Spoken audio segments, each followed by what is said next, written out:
Pourquoi les 11 prodiges de Blue Lock sont-ils tous fous? Vraiment, c'est plus les 11 prodiges, c'est les 11 fous du bus.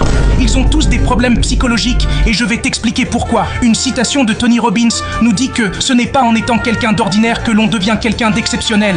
Et ça, c'est quelque chose que Kaneshiro veut absolument nous le faire comprendre, notamment à travers le personnage d'Ego dès le chapitre 39. Dès la première sélection, les joueurs du Blue Lock se sont plaints à Ego car ce dernier leur avait menti, se plaignant de la condition extrême des entraînements et du peu de temps de sommeil. De là, Ego cite à ses joueurs la citation de Tony Robbins. Vous espérez devenir les meilleurs attaquants du monde en ayant la mentalité de tout le monde.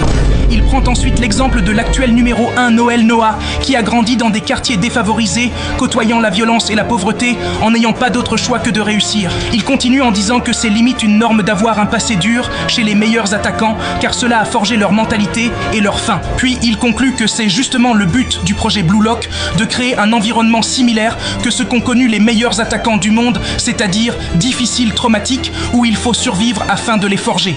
Car pour Ego, il est impossible pour eux qui ont vécu dans un Japon où les enfants ont du Nutella à la maison d'avoir la même faim, et on a eu l'exemple parfait avec Sae Hitoshi. C'est pourquoi les 11 prodiges seront tous des gens au passé difficile. Dites-moi si vous avez compris mon explication.